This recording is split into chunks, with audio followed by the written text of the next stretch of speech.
በደንብ አርክታ ግንኙነት ማድረግ አጅር ያስከፍላል ከአላህ አንድ ሰው እኮ በብልቱ ሰደቃ መስራት ይችላል ገብታችኋል አይደል ሌላው ጋብቻ ላይ ስንመጣ ጋብቻ የሚባለው ነገር በራሱ ራሱን የቻለ ዒባዳ ነው ጋብቻ እንደምንታቁት ራሱን የቻለ ዒባዳ ነው ጋብቻ ብቻ ሳይሆን ይሄ ግንኙነት የሚባለው ነገር ለራሱ በአንድ በኩልም አንተ ስሜትህን ትወጣለህ በአንድ በኩልም የራስህን ሻዋህን እየረካ በአንድ በኩል ደግሞ ዒባዳ ነው ብለን መነየት መቻል አለብን ለምን ረሱል አለይሂ ሰላቱ ወሰለም ወፊ ቡድዕ አሐዲኩም ሰደቃ ሚስትህን ማቁረስ ሚስትህን መሳም ሚስትላህ ይሄን ዒባዳ ነው የሚለውን ነገር ማወቅ መቻል አለብን ምናልባት እኔ ወንድ ነኝ በቃ እንዲህ አርጌ ሰራላታለሁ እንዲህ አርጋታለሁ ብለህ ምንትል ከሆነ ትክክል አይደለም አንድ አባባል ምን ይላሉ የሰው ልጅ ሶስት እንስሳዎች ይበልጡታል ይላሉ በዛ ከሄደ ዒባዳ በሚለው ሂደን በዒባዳ ካልወሰርነው በስተቀር እኔ ወንድ ነኝ እንዲህ አረጋለሁ በሚለው ከሄደ ሶስት እንስሳዎች ይበልጡታል አሉ የሰው ልጅ አንደኛ ዶሮ ይበልጠዋል አሉ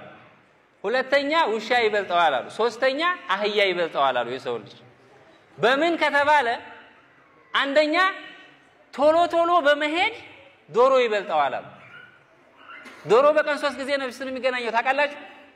አሁንም ትንሽ ጫርጫር አድርጎ ቁብ ነው አይደል አሁንም ትንሽ ጫርጫር አድርጎ ቁብ ነው ስለዚህ አንተ ኮርማ ነኝ እኔ በደንብ አረካታለሁ ምንትል ከሆነ እንደ ዶሮ መሄድ አትችልም ትችላለህ አሁን እዚህ ውስጥ ብንጠይቅ እኔ ወንድ ነኝ አረጋለሁ ያለ ሰው 4 5 6 ያረጋል አረጋለሁ የሚል ካለው ሸዛ አረጋል ስለዚህ ዶሮ ይበልጣዋል ማለት ነው ሁለተኛ ዒባዳ ነው በሚለው ካሄድን አሁንም ውሻ ይበልጣዋል አሉ የሰው ልጅ ውሻ በምን ይበልጣዋል ቢባል ውሻ ግንኙነት ሲያረግ በጣም ረጅም ሰዓት ይቆያል አንተ ደግሞ እንደሱ መቆየት አትችልም ገብታችኋል አይደል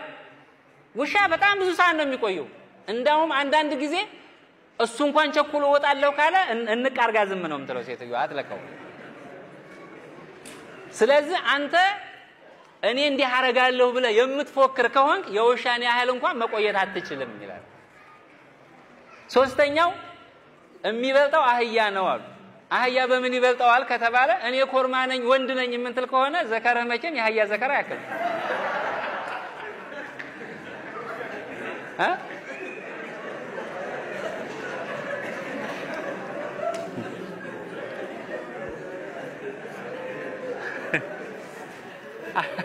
አለኝ እንግዲህ የኔ ያክላል የሚል ካለ ማሳየት ይችላል